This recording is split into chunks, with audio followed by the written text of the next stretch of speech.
Okay, everyone, we're going to get started on chapter 23 of The Boy at the Back of the Class. I already have it ready. So, Brendan the Bully and the breaking news. There are some days that you never ever want to forget, like birthdays and school trip days and adventure days. And there are other days when you want to forget everything that ever happened, like when a bully bullies you, or a grown-up tells you off for doing something you didn't do, or when someone you love most in the world suddenly dies. And then there are roller coaster days. Those are the days when one moment you're so happy that you feel like it's your birthday, but then the next you feel so sad that you want to hide in your bed until everything is over. That Friday, the day after we had learnt about the worldwide whispers, was a roller coaster day. After the morning register, Mrs. Khan suddenly told everyone to leave their things on the desk because we had to go to emergency school assembly. We only have ever had an emergency school assembly if something bad had happened, like a fight or if something's been stolen from a teacher. But Josie clapped her hands and asked, "Do you think they found Amit's parents already?" That made my heart leap up and feel like it was flying. Maybe the emergency assembly was for that.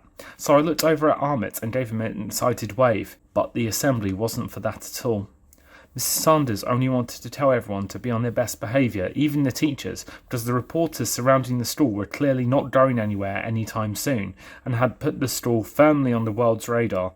Hearing this made everyone sit up straight, just in case there was a giant radar being beamed down from outer space to spy on us. Then Mrs. Sanders said if anyone spoke to a reporter about me or Tom or Amit, or asked us any questions about what had happened, the police would know, and they might be expelled. This made everyone turn around and stare at us, and I could hear Jenny saying loudly, "See, I told you it was true. They did break into the Queen's house." And someone else reply, "They should have worn a mask, then they wouldn't have been caught." But we didn't mind, and Josie and Tom even started acting like famous people and began waving at everyone. But as we were leaving the assembly hall, Brendan the Bully pushed past and whispered, "Smelly refuge bag," at Amit, and Chris and Liam punched their fists into their hands, which meant they were going to beat us up. I thought we should tell Mrs. Khan and Mrs. Sanders right away, but Amit told me not to. He said that bullies that just talk are better than bullies that actually punch, because words don't hurt as much. I don't agree. Dad always used to say that the words can hurt more than punches, because when you get a bruise or a bump after being punched, it disappears after a while, and you can forget all about it. But words can stick around for a long time, and the meanest words stick around the longest. Tom didn't think Amit was right either, and said we should all pull down Brendan the Bully's pants in PE. Josie thought we should save up all our pocket money, and pay one of the bigger bullies to bully him for us. But then Michael said that bullying a bully was silly, and that we should just ignore him. So that's what we all agreed to do. Except we couldn't. Because that first break, Brendan the Bully started to do something which made me hate him more than anything I ever hated in my whole life. Even Beetroot and Mr. Irons. Mrs. Khan says we should never ever hate anyone, because hating someone can eat up your insides and give you heart disease. But sometimes you can't help it. And I especially couldn't help it when I heard Brendan the Bully and Liam and Chris singing the song they'd made up. The song went like this. "Amit the refugee smells like poo, so we're gonna stuff him in a bag and flush him down the loo." I got so angry that as soon as I heard it, I shouted at them to shut up and leave Amit alone. And so did Michael and Josie and Tom.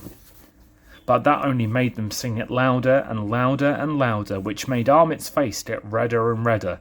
I looked around for a teacher to tell, but Mr. Irons was the only teacher I could see on duty. I could see right away that he had heard Brendan the Bully's song too, and wasn't going to do anything about it. He just stood and watched us with his nose in the air. By the time Brendan the Bully had begun to sing the song for the fourth time, I think all of us had forgotten what Mr. Sanders had said about everyone being on their best behaviour, and the giant radar, and about there being lots of reporters everywhere. Because suddenly, without even thinking about it, I made a running lunge for Brendan the Bully, and Tom and Josie and Michael did the same.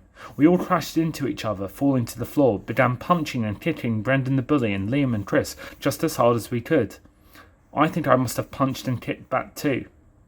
But I was so angry I couldn't feel anything. Amit stood frozen to the floor and watched us.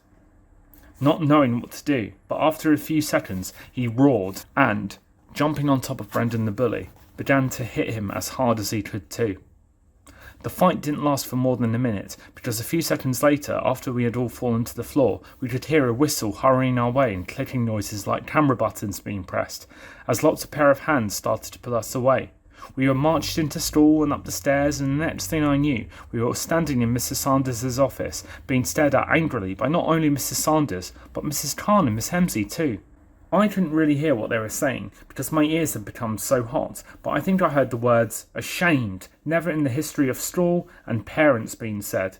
We all got a detention for fighting, even Amit, but it wasn't all that bad. When my ears had cooled down, Josie told me that when Mrs. Sanders had heard Brendan the bully's song, she had given him and Liam and Chris 2 weeks' detention and said she'd be calling their parents too. But, as it turned out, Brendan the bully's punishment was more serious than we could ever have imagined, because by that very evening, Brendan the bully and Mr. Irons were breaking the news. On every single channel and in all the weekend papers, headlines like "Video of bully attacking refugee boy sparks outrage" and "Teacher stands aside as stall bully threatens refugee boy" and "Stall bully trash talks refugee child" were everywhere, so that by Monday morning the stall was surrounded by even more cameras and reporters and vans with satellite dishes on their roofs than before. Brendan the bully and Liam and Chris didn't come into stall for 3 whole days after they had broken the news, and when they did, their parents came with them and made them apologise to Amit in front of everyone at morning assembly. They still had to do detention every day for 2 weeks too. It made everyone glad that they'd been caught by the news people. Brendan the bully still looked at Amit with a horrible scowl on his face whenever he thought no one could see him, and one time in the lunch hall, he walked right up to Amit with his fists clenched as if he wanted to punch him, but instead of being scared, Amit just looked at him with his lion eyes and grinned. After that, Brendan the bully never went near Amit again. And just when we thought things couldn't get any better, that week Mr. Irons and his whistling nose disappeared too, and were never heard of ever again. Boring Miss Stevens had to take over his class, which probably made them just as miserable as they had been before. But no one else really cared about that, because now everyone was free to scream and laugh and shout as much as they wanted at break times again. So we did, except we all screamed and laughed and shouted louder and longer and harder than we ever had done before. Because when you're playing with your friends and don't have any bullies to worry about anymore, that's exactly what you should be doing. Okay, so that was quite eventful, which is something I keep saying, I've realised. But anyway, next we're going to be reading chapter 24.